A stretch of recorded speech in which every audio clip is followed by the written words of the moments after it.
and gentlemen, today is Vijay Diwas, the day India brought Pakistan to its knees and liberated Bangladesh in the historic 1971 war. A day when Prime Minister Narendra Modi led the country in saluting the courage, valor and sacrifice of India's braves. Unfortunately, a Congress leader, not just a Congress leader, a former Chief Minister of Maharashtra, a former Minister of State in the Prime Minister's office, an extremely close Gandhi family aide, chose this very day to train guns on the Indian Army. Prithviraj Chavan actually resumed surrender raga and once again called Operation Sindoor a big defeat. Appallingly, he goes on to question the very need to maintain a large military force. Let that sink in, ladies and gentlemen. The Congress leader is now asking if India even needs a 12 lakh strong army. He wants to dismantle the army and put them to some other use, and also wonders if they can be made to do some other work. Viewers, this is not criticism, this is contempt. And worse, it once again mirrors exactly what India's enemies dream of, a weakened line of defense. So viewers, has the Congress party joined the anti-India Sena? पहिल्या दिवशी आपला संपूर्ण पराभव झाला. 7 तारखेला जे हवाई युद्ध अर्ध्या तासात झालं त्यामध्ये आपला टोटल पराभव झाला. हे कोणी मान्य करो वगैरे न करो. आणि त्यामुळे त्या दिवशी भारताची जी विमानं पडली त्या दिवशी सगळा भारताचा एअरफोर्स हा ग्राउंड झाला. त्यानंतर एकही विमान उडलं नाही. ऑपरेशन सिंदूर मध्ये पाहिलं की मिलिटरीची 1 किलोमीटर सुद्धा कुठे हालचाल झाली. मग आपल्याला 12 लाख आर्मी ठेवायची काय गरज आहे का? You're watching the News Hour at 9. Debate number 2 on Times Now. Super Prime Time. Joining the debate with Tuhin Sena, Abhijit Iyer Mitra, Ashwini Kumar Mishra, are Tausif Shah, senior leader of the PDP, S. Balan, left supporter. But my first question goes to Ashwini Kumar Mishra. Ashwini Kumar Mishra, leaders who have been in the Prime Minister's office as ministers, leaders who have been Chief Minister of a state as large as Maharashtra, now thinks that 12 lakh army and military forces should be disbanded and made to do some other work. And he goes on to say once again the Narendra surrender. I mean, how much do you hate Modi that you have turned it into hate against India, my friend? What kind of logic and what kind of words are these from somebody who has held such high offices? Navika ji, neither we hate Modi nor we hate India. We love both of them. It's just that we don't like the inefficiencies of Modi ji's. And that is where we raise the question. He is our Prime Minister and he needs to be accountable for all the issues in the country. I'm not sure about the context he said that statement. No, you do not. You do not. It's all over, sir. If you do not know, his suggestion is 12 lakh army personnel should be disbanded. Is that what you want? Should they be directed to do some other work? Like what, sir? No. Work for the Congress party? No, Navika ji, he's raising a valid point that our Air Force is pretty weak. That question has been raised by our Air Force chief as well, that we should be strengthening our forces across the lines. I think whatever the Air Force is weak is an issue to be stated on a public platform. Like, really? Our Air Force is weak and the certification has come to come from a Congress former minister, Tuhin Sena. Since when has Congress party become the rating agency for the status and the caliber of the Indian armed forces? When Prime Minister Modi took over in 2014, of course, he realized our Air Force was weak, which is why he expedited the purchase of Rafale aircraft in the first government-to-government deal. Who went out of the way to spread propaganda against it and try to scuttle the deal? It was Rahul Gandhi. At one point of time, he had to apologize to the Supreme Court for falsely putting words in the mouth of Supreme Court, on the issue of Rafale. Now, Prithviraj Chavan's comments are problematic at two levels. One, it shows zero understanding of modern warfare. But number two, it also shows a very overt anti-India agenda. Remember, just 10 days after Operation Sindoor was halted, Rahul Gandhi had tried to convert it into surrender. You know, after that, we saw Revant Reddy repeatedly trying to belittle India's achievements in Operation Sindoor. We have seen Kharge ji saying, Chutput Yudh. But all of it actually began in 2017 when Rahul Gandhi, right in the middle of Doklam, chose to go to the Chinese embassy to find out details instead of going to the office of our defense minister. And I think from then onwards, this Congress party has displayed sinister motives for reasons we don't know. Well, Mr. S. Balan, I want to ask you, will you condemn the statement made by Mr. Prithviraj Chavan? Will you condemn the statement where he says that 12 lakh armed forces personnel should be redirected to do some other work? And do you agree with the fact that the Indian Air Force is weak?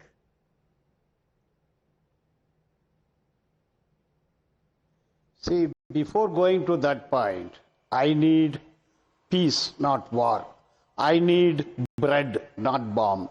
See, the Modi government underestimated the army personnel. They introduced Agniveer scheme.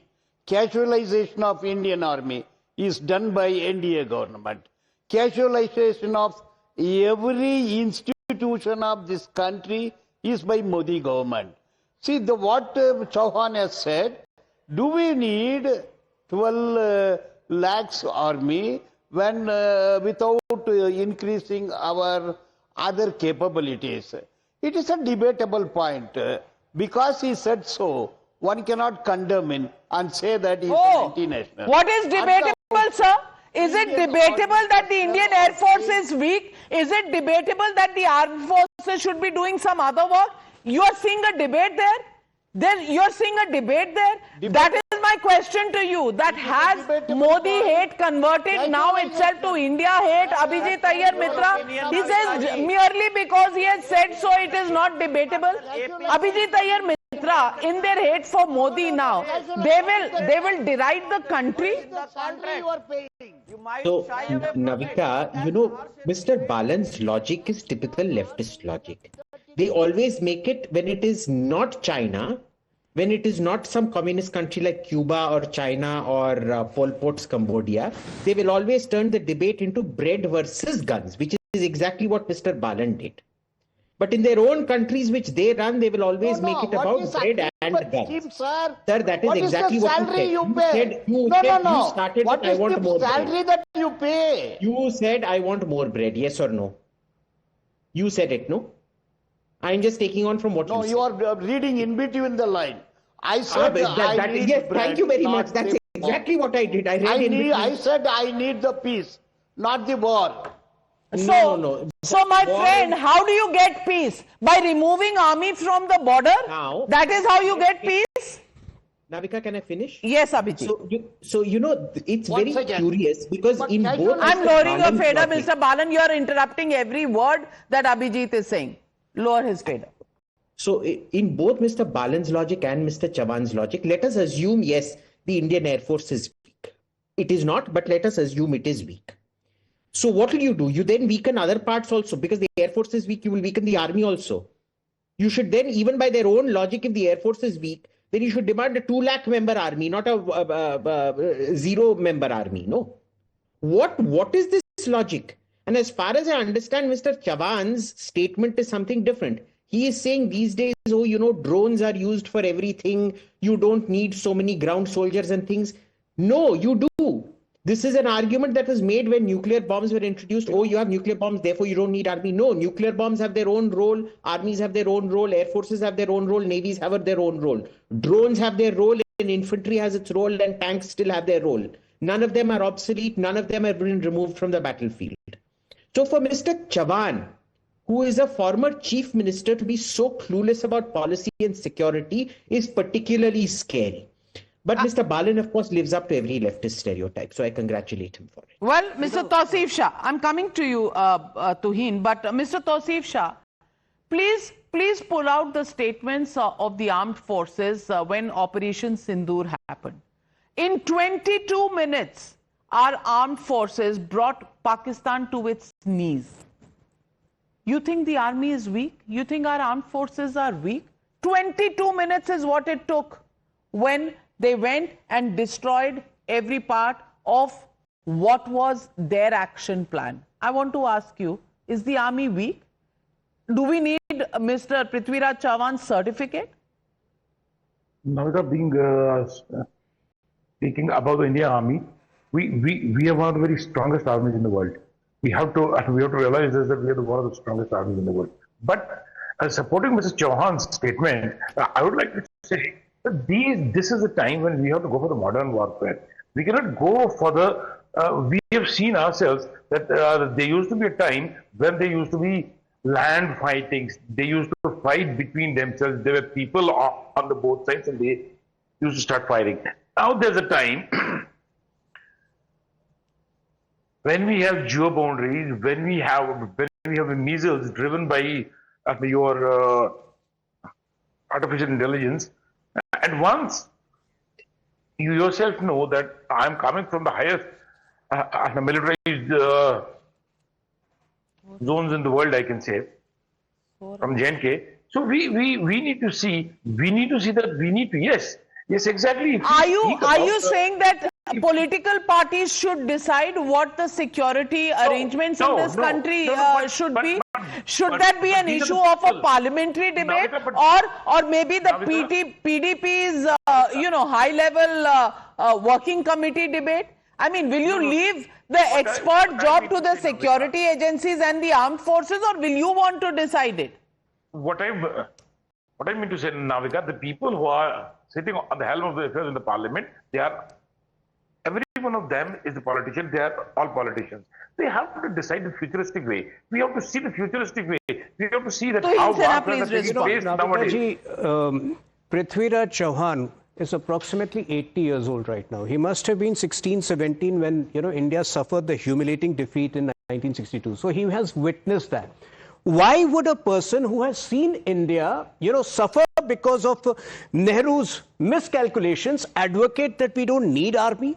Unless, like this Congress has sinister motives, which is something which I have been saying. He has been the Chief Minister of Maharashtra. He has been a Minister of State in the PMO. For him to still, belittle the success of Operation Sindoor and advocate Nehru's flawed policies, it really shows that this Congress party has low self-esteem and it cannot grow out of that. No, low self-esteem if they have for themselves, Ashwini Kumar Mishra, I have no problem. You have to deal with whatever way you have to deal with it. But can you begin to now say that the armed forces must be redirected to do other jobs?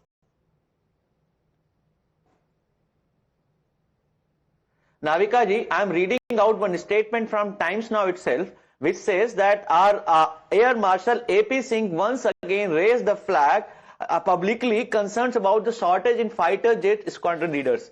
So he himself accepted that we are having certain problems. My in the friend, please go back to the AK Antony era. There will always be a higher demand, and supply and quality supply will have a lag, my friend. That is a continuous process.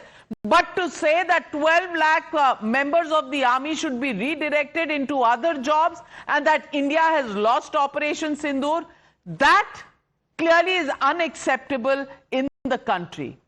India brought Pakistan to its knees in 22 minutes flat, and the world knows what happened.